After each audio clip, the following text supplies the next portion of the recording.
Kenny Golladay, he's valued at $17.2 million if you want him. So we're talking about if you wanted to go, because he's 28, just like Allen Robinson, so you don't want to sign him to a 5-year deal. I mean, you could, and you could get out after 3 years, but just sign him to a 3-year deal. That's looking more like 3 years, $58 million. That's a shade over 17. So it'd be something along those lines, or 3 years, actually $54 million or so. I think 51 would be 17 on a 3-year deal, if I'm not mistaken. So 54, 55, something in there. Chris Godwin, valued at $16.1 million. If you want to sign him to a long-term deal. He's going to be back in Tampa. I don't think you're going to be able to get your hands on Chris Godwin. Juju Smith-Schuster, $16 million is what it's going to cost to get your hands on him. And Will Fuller is $16.2 million. So all of these guys are commanding top dollar on the free agent market if you're looking at signing one of these guys. We might be in the tier 1 market. It wouldn't shock me if we were. I think ultimately we should be shopping in tier 2.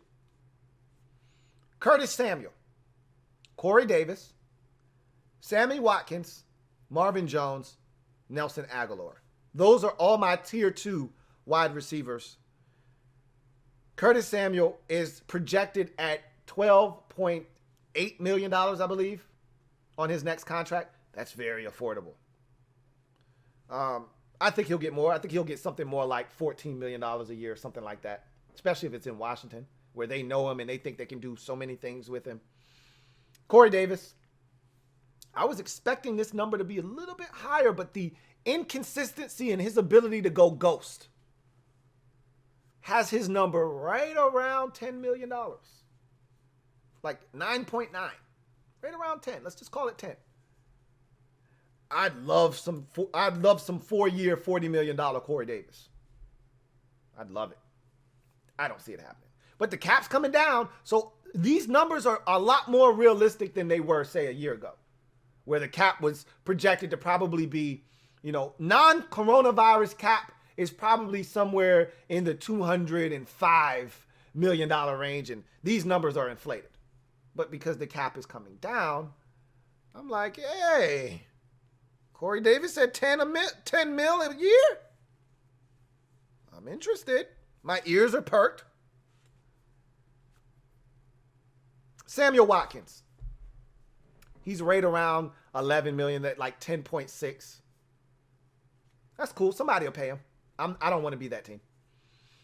Marvin Jones, he's right around $10 million as well, like 10.4 or so. That's cool. And he's still good. He can go play for somebody else. He's 31. I'm good. And Nelson Aguilar, he's 28. He's in this tier 2. He's right around $10 million as well. He's intriguing. I'm not going to lie. There are some drops from here and there, but I think Nelson Aguilar has the potential to be dynamic. And if you give him the chance to be a number 2, I think he could be really dynamic. So I know I had a super chat. Hopefully it's not gone. I want to take this real quick. And here we go. Landry Bulbin. Double up. Thank you for doubling up, Landry, who writes, were you a fan of Capri Bibbs? He had a lot of potential. For me, we need to bring back Geis and waive Barber. Your thoughts?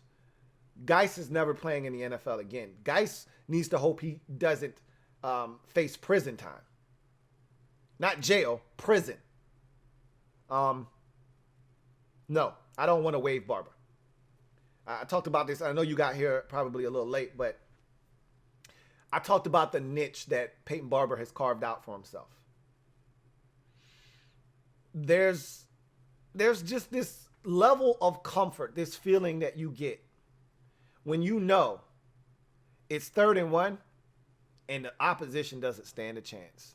Because Peyton Barber's coming in the game and you're not going to stop him. That's a damn good feeling. 4th and 1, 3rd and 1, 3rd and 2, 4th and 2. Peyton Barber's going to pick it up. Just off the strength of that, I want Peyton Barber on the roster. And Geis, I don't think he's ever playing football again. His career's over. And Capri Bibbs, he was cool. I was not a fan of Capri Bibbs. He was okay, but not a guy that I was banging the table for. We weren't talented in those days. So a guy like Capri Bibbs was fine. But Capri Bibbs shouldn't be on your roster if you're a good team. You can find better backs than Capri Bibbs, which is why he's not in the league right now. He had some talent, but you can find more talent than that. Okay. So I've laid out the receiver position. If I'm Washington, I'm going after a few names in tier 1. I don't think that Juju Smith-Schuster is a guy that I would be willing to get into a bidding war. I've already heard that the Jets are ready to go all in on him. I'm not the biggest Juju Smith-Schuster fan anyway. Wasn't coming out of USC. I thought that he kind of took a step back this year. Even though the numbers weren't terrible, he was okay. I'm a Will Fuller guy. I'm a Kenny Golladay guy. I'm an Allen Robinson guy. Chris Godwin, I think, is going back to Tampa, but if he's available, throw him in the mix as well. Tier 2, I'm not a Curtis Samuel guy. You know that, but I've already come to the realization that he's going to be here. So that's fine. If they sign him, he wouldn't be enough for me. You sign him, I want John Ross too. Or I want Isaiah McKenzie as well. Like Curtis Samuel, but to me, Curtis Samuel and Isaiah McKenzie are too close to similar players. But that's the thing. If you sign Curtis Samuel, because of his injury history, you should have another guy that is kind of like him so that if he leaves the offense for a 3-4 week stretch, you don't have to throw away all the Curtis Samuel stuff that you have, that package that you have for him. You don't have to just ball it up and say, well, won't be using that for 3 weeks. You can just plug in John Ross, or you can plug in Isaiah McKenzie. Corey Davis is a guy that I've talked about all offseason. Hell, while we were in season, is a guy that I'm very interested in. I still want him. And Nelson Aguilar is really intriguing to me, too. I know there are probably a lot of Washington fans that say, oh, he's trash. Saw him in Philadelphia, dropped everything. Okay. Well, you didn't watch him this year in Vegas. And I very vividly remember. And yeah, I remember all the drops. I also remember 2017 in Philadelphia as well. So, anyway, I digress. I just want to run down a couple of names at the tight end position while we're here, before we get out of here. I don't think we're going to do anything at tight end. I don't. But here's some names, just in case you were wondering who's out there and what we might be looking at. Hunter Henry, guy that we were really interested in last year, and the Chargers took him off the board with a franchise tag. He's now an unrestricted free agent. He's 27. Had some injury concerns in the past, but I don't know how much Washington is willing to spend. If last year all they were willing to spend on the position was, $7 million on Logan Thomas, why would they spend $11 or $12 million per on Hunter Henry this year? I don't think that's what they're looking to do. Rob Gronkowski is 32 years old. He's not leaving Tampa, and he's not leaving Tom Brady. So I almost didn't write him down, but it would be an injustice to not write his name down. Tyler Croft is a guy that I thought would have produced more for Buffalo. He's 29. He was first drafted by Cincinnati about maybe 6-7 years ago. Thought he would have done more on his second contract with Buffalo. For whatever reason, it didn't work, whether it's injuries or the emergence of other guys. He's solid, though. He can block. He can catch. He's a better athlete than people give him credit for. He's intriguing as a low-risk, high upside proposition. Yeah, again, back in, at 29, you kind of are what you are at that point of your career, but I think there's some untapped potential there. Just like Logan Thomas. We got him at age 29. He's going to be 30. But we feel like, hey, he's just scratching the surface. Jacob Hollister is 28 years old. Seattle Seahawks tight end. Played with Josh Allen at Wyoming. He's not a blocker. He's just a receiving threat. I don't know if I want to go down that route again. You know, I've been down that road several times. Don't know if I want to do that again. But he can catch it. Gerald Everett is the guy that a lot of Washington fans, myself included, have brought up. The next two names, as a matter of fact, are the two guys that I'm most interested in. Gerald Everett, ex-Rams tight end.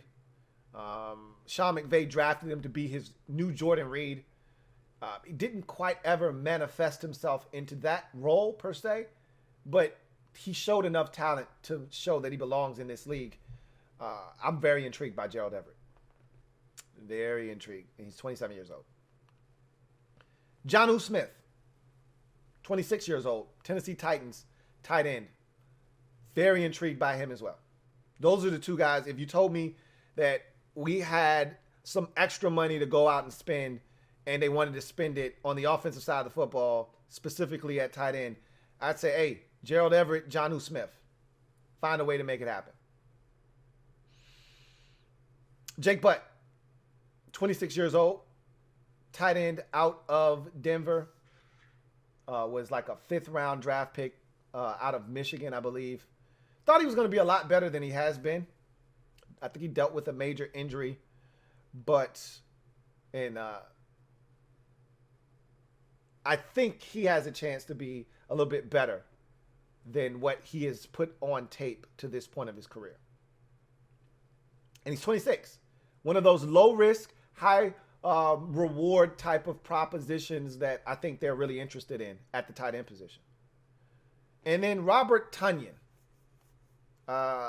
Look, guy blew up this year.